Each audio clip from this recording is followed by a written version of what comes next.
tentang pengertian, ciri-ciri, tujuan, dan struktur dari teks persuasi. Mari kita awali dengan pengertian teks persuasi.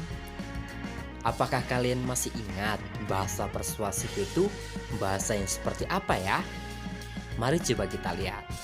Teks persuasi bisa dipahami sebagai teks yang bersifat membujuk secara halus supaya menjadi yakin.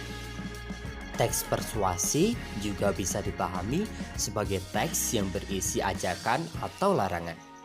Dan teks persuasi pun bisa dipahami sebagai teks yang berisi saran kepada orang lain.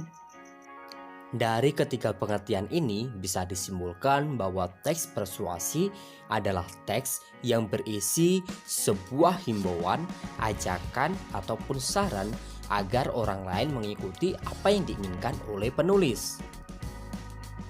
Dari pengertian tersebut, kita bisa mengetahui apa saja tujuan dari teks persuasi. Yang pertama, teks persuasi ini bertujuan untuk membujuk, kemudian merayu, dan mempengaruhi orang lain agar melakukan sesuatu yang diinginkan oleh penulis, sebagaimana dalam simpulan pengertian tadi. Selanjutnya, mari kita analisis ciri-ciri dari teks persuasi. Yang pertama, teks persuasi itu berisi argumen. Apa sih argumen itu? Yaitu pendapat beralasan kuat yang disertai dengan data dan fakta. Kemudian menggunakan kata-kata ajakan seperti ayo, mari, lakukanlah, atau kata-kata yang berpartikel lah. Misalnya, bukalah, majulah, pukullah. Enggak, maksudnya ajaklah. Yang ketiga, berusaha meyakinkan untuk melakukan atau mempercayai yang ditulis oleh penulis. Ini bagian paling penting. Bahasa persuasif atau teks persuasif haruslah bisa meyakinkan pembaca agar pembaca itu percaya dengan apa yang ditulis oleh penulis. Sehingga apapun yang tertulis di situ, pembaca dengan sukarela melakukannya. Dan yang terakhir, harus menghindari konflik. Mengapa? Karena agar kepercayaan pembaca terhadap penulis itu tidak hilang. Bayangkan saja, misalnya bahasa yang digunakan terlalu persuasif dan provokatif, sehingga orang-orang jadi tidak percaya terhadap penulis. Itulah tadi 4 ciri khusus dari teks persuasi. Kalian bisa menambahkan sendiri kalau memang menurut kalian ada yang perlu ditambahkan ya. Tapi yang jelas keempat ciri khusus inilah yang bisa menandai apa itu teks persuasi. Mari kita lanjutkan ke bagian pembahasan terakhir, yaitu tentang struktur teks persuasi. Lagi-lagi, semoga kalian masih ingat ya bahwa struktur adalah bagian, sehingga struktur teks persuasi adalah bagian-bagian dari teks persuasi.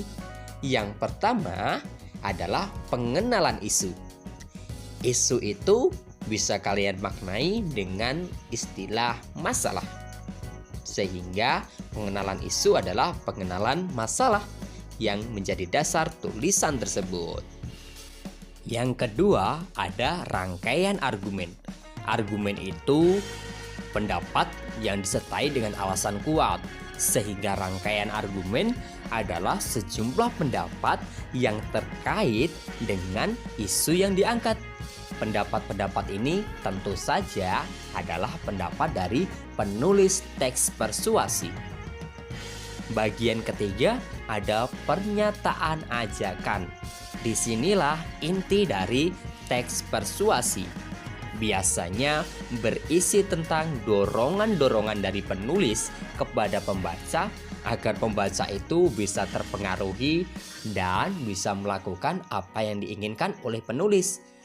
Misalnya, di bagian ini sering ditandai dengan adanya kata-kata ajakan, seperti yang sudah kita bahas dalam ciri-ciri tadi.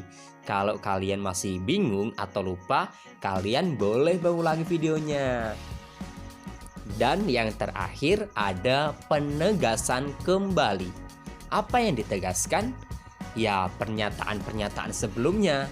Biasanya ditandai dengan kata demikianlah, atau pada akhirnya, atau kesimpulannya, atau demikian itu, atau oleh karena itu, dan masih banyak lagi variasi penegasan kembali. Kalian bisa memilihnya sesuai apa yang kalian inginkan. Pokoknya di bagian ini, bagaimana caranya pembaca itu bisa diingatkan kembali dengan apa yang ingin kalian ungkapkan dalam